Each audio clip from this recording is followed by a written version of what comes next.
will be better. Lagos, yes, is the center of excellence, and we're talking about a branding of a greater Lagos. That is the driver, that's the gospel. The Greater Lagos Initiative is a collective will, and we must both advance the cause to make the difference in governance and of course in life in general. We'll be back in another short minute. Let's bring you hashtag stay at home, and when we come back, my guest, with the little time we have, will still be able to manage with him and have an understanding of how this will work in governance today. We're looking at the educational sector very, very differently.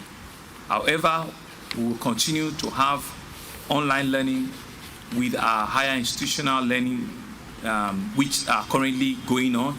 All of our 7 higher institutions have started their online learning, and they will continue to explore that line of learning. But however, primary and secondary schools, we will be engaging with the Ministry of Education, with the Lagos State Safety Commission, and we'll be coming out with a specific pronouncement, having extensive engagement with the various levels of stakeholders in that sector.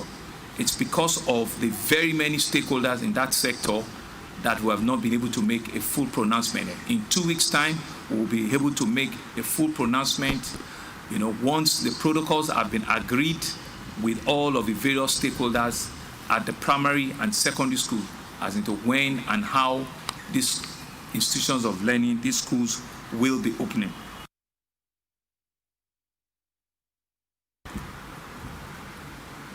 Regarding face mask, while we have seen very many people adhering to the rule, we still see a lot of people not obeying or ensuring that they wear face masks at public events or even when they are out in the public. We want to reiterate that all of us need to take responsibility. These are very, very difficult times, and it's important that we continue to communicate with our citizens that this is for their own good and for their loved ones. Self-regulation is the order of the day, and you should not wait for government to regulate you or to regulate your conduct. Even though we'll be doing so, you must ensure, as a matter of responsibility, that you self-regulate yourselves in the interest of yourselves and your loved ones.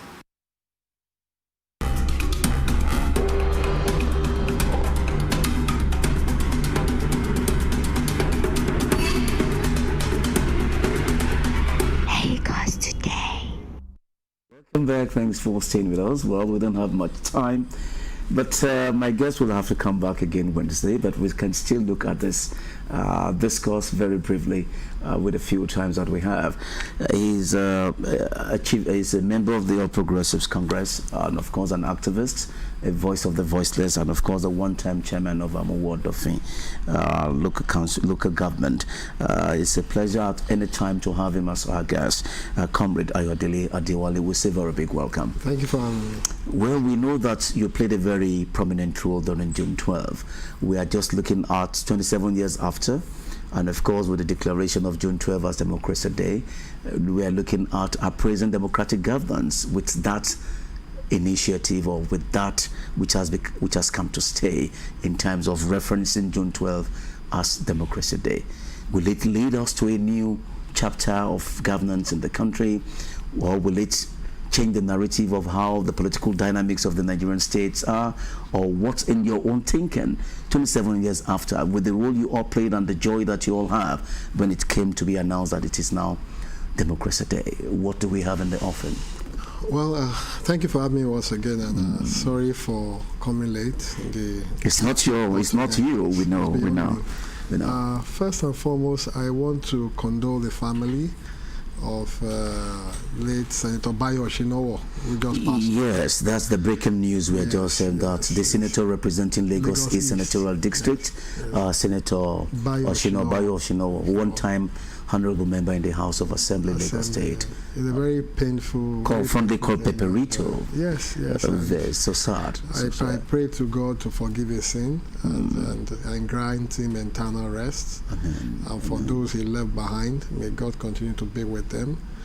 and especially all members of the APC family. It's a great loss to Lagos State, Nigeria, and of course the Senate and member of his family.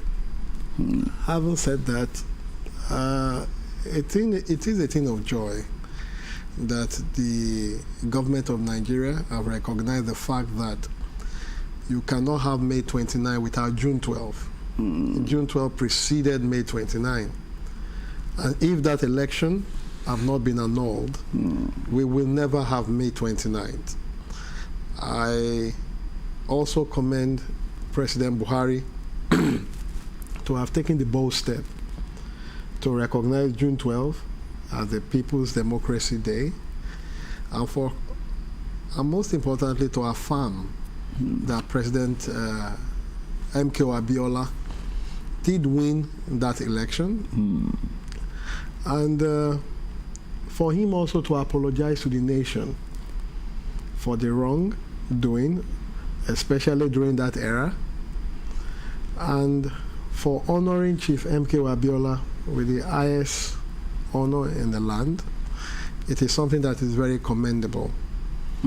But again, we also want him to take another leap of faith by making that pronouncement and giving Chief MKO Abiola posthumously every right and entitlement that is given to presidents of this country. Posthumously, it can be given to members of his family. And of course, all Abiola's businesses that were seized and his bank accounts that were frozen. I said it last year on this program and at several fora of discussion that the president should put in place a committee that will have members of Abiola family, will have a representative from the CBN, from the DMI, from the SSS, and of course from the presidency and the civil society, so that they can identify all Abiola's properties. They can identify all his bank accounts. And the government of Nigeria should pay reparation to members of his family. And especially to the children of Kudirat Abiola.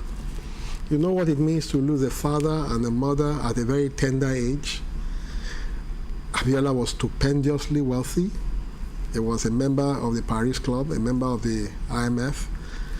He commanded great respect. He influenced a lot of things. So you can imagine Abiola as president of Nigeria, and of course father for his children and caring for other members of his family. You can imagine the great loss. And you should also forget the workers of Abiola's company. A lot of workers went unpaid. So if this reparation is paid, these monies are paid, those workers can also get their entitlement. And for those that died, the ones that are accounted for, the government should also pay reparation to them. There are some of them that are living now. Some of them are living, some legs have been amputated, some arms amputated, some depend on people for daily living. Since that June 12 episode, their brain mindset have been distorted. I mean, people are enjoying from their sweat now. Some people have become governors on June 12. Some have become senators, members of House of Reps. Some have even become honored members of State of Assembly, ministers. Some even went to become ambassadors. You understand? And the people that were at the barricade, at the trenches, they have nothing to show for it. The Nigerian people. So these are things that we need also to take cognizance of. But for the government of Nigeria, I would appreciate if they can implement all the programs of Chief MKO Abiola that climax on June 12. These are things that we're looking towards. Minus what you've just said, of course, capturing the narrative of the details of democratic governance, the way it should be, an expectation of what will be to still seal the June 12 struggle meaningfully. I know time will not permit us to really go into that, but can we just quickly in 2 minutes look at the possibility that this could likely, now that we've come to terms with the reality that it is now Democracy Day as against what it should be and what it wasn't before, will it change the dynamics of politics in this country? Of course, when we look at what Abiola symbolizes and what he would have done and what he would have impacted positively in the political structure of the country.